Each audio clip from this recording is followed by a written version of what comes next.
Welcome back, everybody, to part 4 in our Serpent series. This one is Bardic Choosing the performance that's right for you. The first thing you want to do when choosing a performance for Bardics is deciding what mediums you're going to use.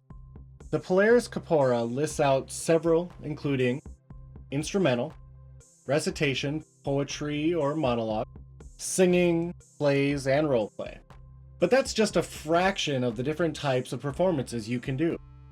I have seen people do stand-up comedy, magic shows, mimery and other clowning, fire breathing, poi, aerial arts, the list goes on and on and on.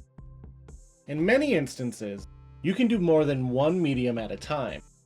Singing and dancing, playing an instrument while reciting poetry, fire breathing while juggling newborn Pomeranians. Being able to multitask is a performance all in itself.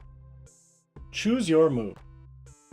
What story or emotion do you want to convey with your performance? What do you want your audience to feel?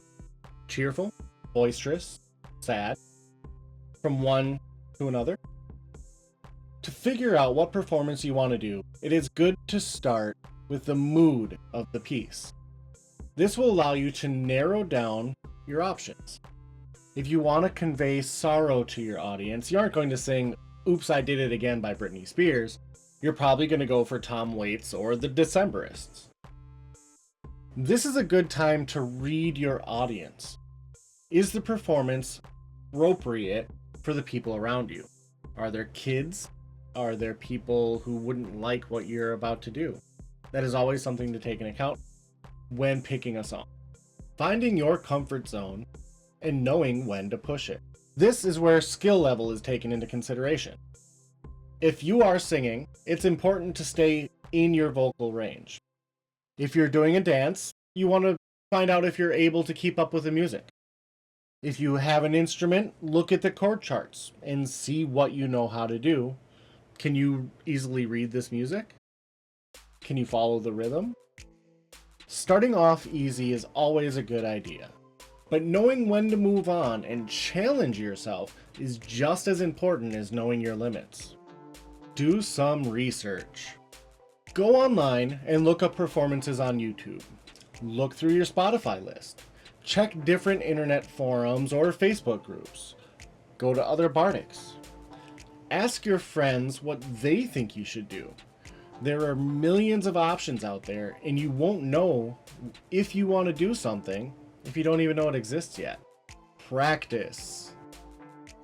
You won't truly know if you want to perform something until you have practiced it a few times.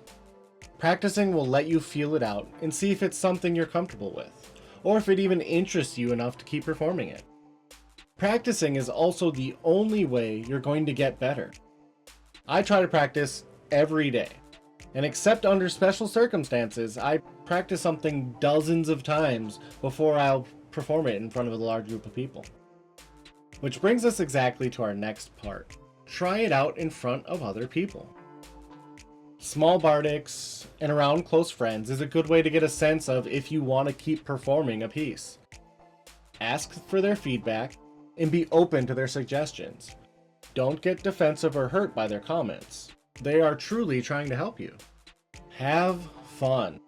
Above all else, the most important step to choosing the right performance for you is to make sure that you're having fun. If at any point you aren't having fun, move on to something else. Don't let a piece sour you on performing. I know this has been a really quick class. This was a topic that I've been asked about a few times, and it was something that's fairly simple to answer. I really want to say thank you to everybody that has been watching these videos, has been coming to my classes.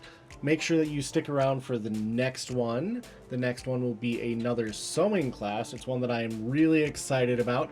It's all about applique and how I design my applique. Make sure to tune in for that. See you later.